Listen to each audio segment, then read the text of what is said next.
Hey guys, welcome to a Blender animation video tutorial.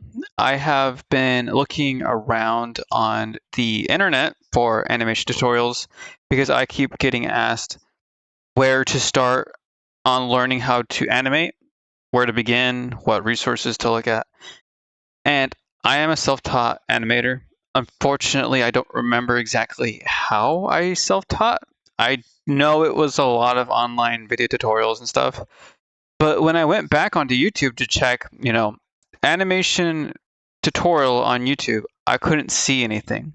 Not to throw hate at what's out there on YouTube in the Blender community for animation, but there just wasn't anything really good. It was like how to animate this specific rig, how to animate a chair, how to animate a spider. Okay, what about a character, an actual human character? Most people, when they animate, they want to animate a human. So I found it a little disappointing that I could barely find any actual human rigs, characters, or guides on how to animate them. So hopefully in this tutorial, I actually show you how to do that. So you can't animate without a rig and a character. So let's go get ourselves a character. I'm going to take you guys to the internet, and on the internet is a website called Mixamo, where you can get free characters and pre-created animations. A lot of the characters on this page are absolutely ridiculous looking. So I wanted to choose a character that looks like something that you probably have in mind that you want to animate with. And here I found Sophie, a completely normal looking character. I'm not sure why it's not letting me rotate this. Let me reload the page. Yeah, there we go. A completely normal looking person, human, that seems very, standard. So you can choose any of these models, but I'm going to go with Sophie. It's going to ask you to sign in, but it's just an email and password, and then you have access to all of these free models and their animations. And it's actually a steal. You don't have to pay anything. So to get your character, I'm going with Sophie. I'm going to click download, and it'll show you the format and the pose. T-pose, everyone knows what that is, even from memes. It's just what she's doing right now, posing in T. Well, actually, this is an A pose. But doesn't matter. And FBX binary format, that's just the standard FBX format that most models even nowadays are. You got OBJ, FBX, DAE. Don't worry about it. FBX is amazing, probably the most used format out there. So just hit download. I already downloaded Sophie, so I won't be downloading her again. And for me, I have downloaded the file to my desktop. For you, it'll probably be in your downloads. Now in Blender, this is a standard factory settings viewport. So it should be exactly like yours. I'm going to delete the default cube by pressing X on it. And this tutorial assumes you know the UI of Blender. I'll still try to explain the UI a bit, but I'm assuming you know how to navigate, pan, rotate, zoom in and out, and how to walk your camera. Well, apparently it won't let me walk it. So, anyways, to get your character into your scene, click File, Import, .fbx, for me at least. And for me, it's going to be in my desktop. For you, it'll be in your downloads probably. And just look for the most recently downloaded .fbx file. And then click on Import. You don't have to mess with anything on the side. Just load her up, or him, I don't know what character you chose. And you'll see that we started off with a silver gray metallic character. And as you remember from the website, where's her orange sweater and her jeans? Where did our textures go? So all we have to do is we're in viewport shading with solid viewing preview. We can go to the next one and it will be material preview. Her textures are a bit messed up right now, especially her hair, but I'm not going to try to fix that right now. The goal of this tutorial is just to show you how to import her, or him, or the character in general, and start animating. So, the rig, or how we're going to pose her, is going to be the rig. And the rig, or the armature, is these gray diamonds that you see protruding out of her fingers, her shins, her feet, her head. So with the armature selected, go to object mode to pose mode, and now we can rotate these bones and she'll start moving around, getting posed. Unfortunately, by default, the pose will always be hidden inside of the mesh. And if you're going to animate, you need to enable this option here such that the pose is viewable. The armature is viewable from within the mesh, like an X-ray mode. To go over to this right side panel and click on Data, the green stickman. Go to Viewport Display and enable in front. Now our pose, the diamonds, the armature, the rig, whatever you want to call it, is now viewable anywhere from within her mesh. And now with that, we can see that we can rotate her, we can raise her arm, lower her arm, just about anything you'd want to do to animate, right? We could animate with the time bar down here, the playback bar. But if you want to really have full control over your animation, you're going to want to get your cursor and go over here, grab the screen, see how my cursor is turning into a crosshair, and cut the viewport in two. It'll duplicate your viewport. Then go over to the editor type and change it to dope sheet. This will be where you're going to be doing most of your animating. It's where your keyframes are stored, where your armature and the bones are named. Hit N to hide this big sidebar here. It'll give you more space on your dope sheet. And I'm going to zoom in a bit. And I'm going to clean up whatever is on frame 2. You can see frame 2 is right here. I'm going to right click and drag over everything and just delete it. It should be nothing. It was just residual information brought in from Mixamo, but it's nothing new or nothing that we created. As you can see on the dope sheet, we have armature. This armature is basically Sophie's bones, and under the armature is a nested tree of her bones. And you can see neck. I'm going to click on it. See, now it's highlighted. Head, spine 1, spine 2, spine, hips. Usually these would be hips, spine, lower chest, neck, head, shoulder. They would have better names than Mixamo rig, left hand, Mixamo rig, left shoulder. But in this case, I am going to do a beginner's mistake on animating this character here. And I'm going to do that because that might be something you're going to fall into, a trap. So let's say on frame 15 or 16, I'm going to have her raise her arm to wave. So see, so right now I just rotated her arm just by clicking on it and pressing R. But if you want more control, hit this rotate gizmo here, and this sphere will pop up with all the axes ready for you to use. I'm raising her arm. This is not the best way to go about this, but here we go. So there we go. So we have her raising her hand, right? And let's say I want to watch it. I want to watch her raise her arm. Let me go back to frame 1 and play. Nothing happened. That's because I didn't keyframe her movement.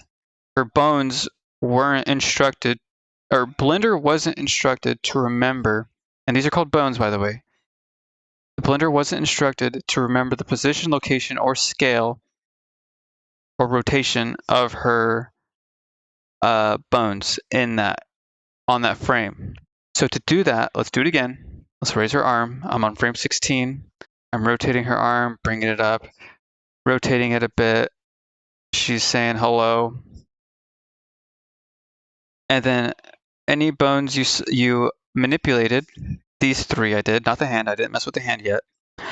Click I on your keyboard, and it will automatically pop up keyframes on your dope sheet on frame 16 for me, on the right shoulder, right arm, and right forearm. And now you'll see Blender remembered. I am going back to frame 1 and playing. Blender was instructed to remember what we did because we insert keyframes. You can also do this by clicking them, right-clicking, and hit Insert Keyframe. And this is just logging data. This is just telling Blender, remember what I did here. But it can be kind of annoying to keep going throughout your animation sequence and having to continually hit, remember this, Blender, remember that. There's a way to automatically make every movement remembered by Blender, and that's by hitting this button right here, the auto keying set. So just click that until it turns blue. Now, if I go to frame 26, I can grab all these bones, rotate them a bit more. Actually, I'm going to rotate the top bone here a bit more, rotate this one a bit more, her arm, and finally her hand. So now, without having pressed I or right-click to insert keyframes, Blender automatically saved this. You'll see that it goes from here to here, with one being manually inserted, the other one being automatically inserted. And this is the best way to go about it. A beginner's mistake is just to forget to enable that. You make a crazy pose, and then you go to watch it, and it just reverts back to the T-pose, and you just lost like an hour of work. And it can be incredibly frustrating. You'll close Blender and never see it again. So I just wanted to show you falling into that beginner's trap and how to fix it. So let's say I want her arm to go back to resting position on frame 38.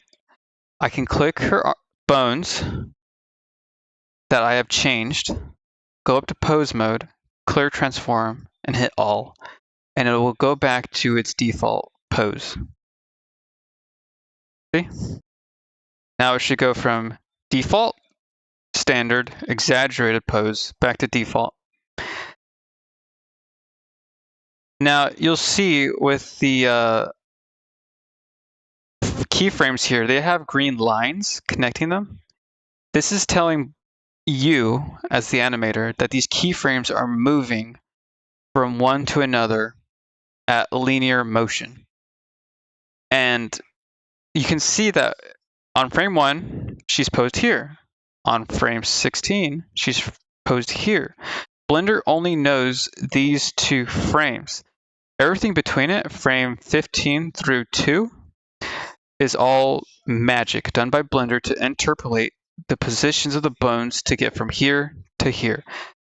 I didn't create frame 8, but it's being interpolated linearly by Blender to get to these two extreme poses. But what if, so let me back up a little bit.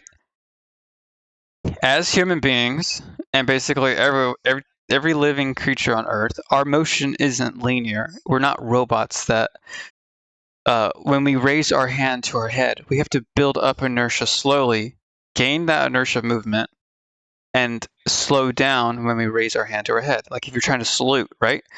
You slowly move into motion to get your hand moving towards your head for the salute. At the apex or the middle of your motion with your hand, you are going the fastest. You have already built up that inertia. Now, when your hand is going towards your head to salute, you need to start thinking about slowing down your hand. You don't want to hit your head, right? And you want to stop your hand eventually. You can't stop your hand instantly. That's impossible. You need to slow down into a stop.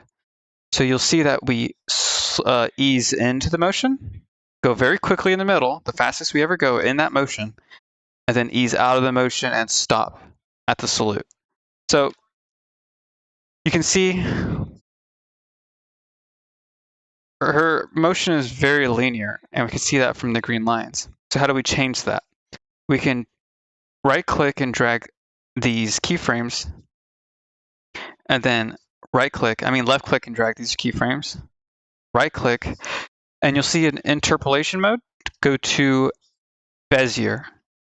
You'll see that the green lines are gone. This is telling you that it's not linear anymore. That doesn't mean it's Bezier or smooth or a quadratic formula. It's just telling you it's not linear. Now let's watch it. See? She eases in, slows, eases out, then eases into her going back to default pose. Quick, eases out. It's a little hard to see, but it's there, trust me. And if I right click, you'll be able to see this visually if you go to easing mode and see the ease in, ease out mode. You'll see in the graph, the motion eases in, goes really quickly up, then eases out. And that's exactly what the Bezier interpolation mode is. And typically, if you're animating a character, you're going to want to interpolate the movement in Bezier. But depending on what the movement is, it's going to change. If, for say, example, you're throwing a ball, you don't want to ease in and ease out of that movement. You want to ease into throwing it and then rush out as you're throwing it. And then as the ball is thrown and the character brings their arm back as a recoil, that will be more of a Bezier movement, ease in, ease out. If you want to stylize the character and make it look even more eased in and eased out or exaggerated, you can go even further through the graph editor, but that's a little advanced right now.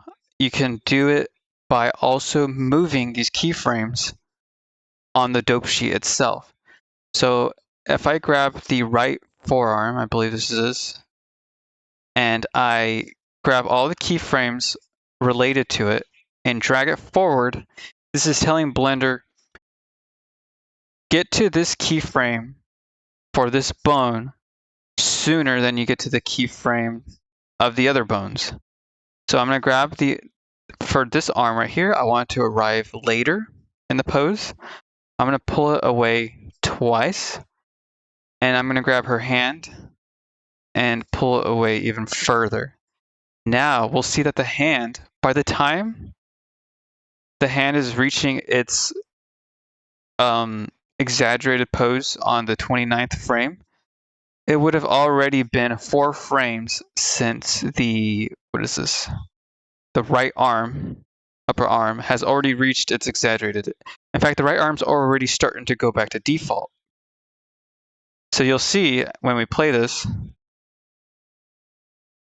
it's a lot more exaggerated, and you can see that the hands, it's not linear, the bones are moving individually, and it's not looking too bad. So now we have imported the character, well, we found the character, imported the character, got her into a pose mode, and hopefully you have created an animation alongside with me just to see how this all works out. And yeah, that's really about it for the introduction of animation. We can go further in to detail and depth of animation with the graph editor, tweening, breakdown poses, extremes, and rendering. Actually, we can do a little render real quick. So as you can see, this animation is very short. In fact, it stops at frame 42. So let us change our timeline scale to 42 frames. And whenever you render in Blender by default, it's going to be an image. So unfortunately, if you render a video, it's going to be hundreds of images being saved onto your disk, and you don't really want that, at least not in the beginning sense. So in in output settings, change file format from PNG to FFmpeg video, change the encoder from Matroska to MPEG-4. Actually, Matroska would probably work as well. And from output, it's going to be temporary. Change that to something where you know that'll be. I'm going to change it to my desktop. And now, oh, another thing. So I loaded this up in factory settings. So frame rate is 30. I think that's a mistake by Blender. Blender should not have a 30 frames per second frame rate. I believe it should be 24 by default. But now if I play this, see how much slower that is. So I'm going to leave it at 30 for now. But just so you know, 24 is industry standard. 60, that's for like video games. And I don't know why you would do anything more than that. 120, 240. Completely, I have no idea. But 24 is standard, but since we animated this in 30, I'm going to keep it at 30. And there's ways to fix it if you mess up. Like let's say you make a 5-minute animation, but then you go over here and you realize it was at 40 frames per second and you want it at 20, right? There's ways to fix that. But again, that's more advanced, so I'm not sure I would get into that in this video. So anyways, let's say we want to render this animation. Go from pose mode that I was just in to object mode up here, click the camera, and you'll be teleported to the camera. Now you could move this camera over on the object's location, rotation, and scale settings. See? Or I'm not actually moving the camera, here we go. But that's really not great. Other people do snap camera to screen. What I like to do is go to view, navigation, walk navigation, and you can create a shortcut for this. But now, as you can see, I'm able to just move around my viewport like a first-person shooter, frame up my character how I want her to be framed, and then click, and now my camera is there, right, with the character in frame. Now, when I want to render, you can go to render and then hit render animation. But for the sake of this video, I want it to be quick, so I'm going to do view, viewport render animation. And you can see she waves her hand, puts it back down. That's it. To view the animation, go to render and view animation. And you'll see we have found a character rig, got it set up for animation, animated the character, interpolated the character's animation movements, set up the camera, and rendered a video of the character's animation. I gotta say, that doesn't look too bad. So hopefully you guys found some use of this tutorial. I'm gonna close that, it's distracting me.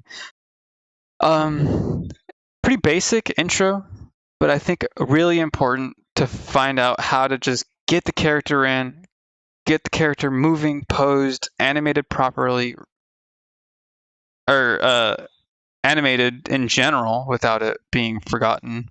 And before I end this tutorial, I do want to say that I did mess up. This entire time I was animating in global transformation orientation, which is okay if you kind of know what you're doing. That doesn't really matter much. But you'll see that the axes will change from global to local, and that it's always better to animate on local because you're telling the bone to be rotated on its own axes. I'm not really sure how to explain it too well. Let's say I get this up and going. See, global thinks that, how would I say this? Maybe movement would be better. Yeah, so let's grab her hand. If I want to move her hand out on its own z-axis, which would be over this way, I wouldn't be able to do that with global because the global axis is obviously straight upward. So it's not going to let me. But if I do local, you'll see that now, I mean, it's a little janky, but I do have a bone pointing in its axis. So if I wanted to move her hand up, it's locked right now for reasons, very good reasons. But if I wanted to, I could now do that. And I wasn't able to do that with global transformation orientation. So just remember, always animate with local. Sometimes global's okay, but local just means it's always on its own axes. It just looks better as well. But yeah, that's it for the animation tutorial. If you guys have any questions, put it down in the comments. I'll try to answer. I might make a second follow-up video to go more into depth about animation, especially if you guys have any questions. But other than that, I'll leave it there. Thank you guys for watching.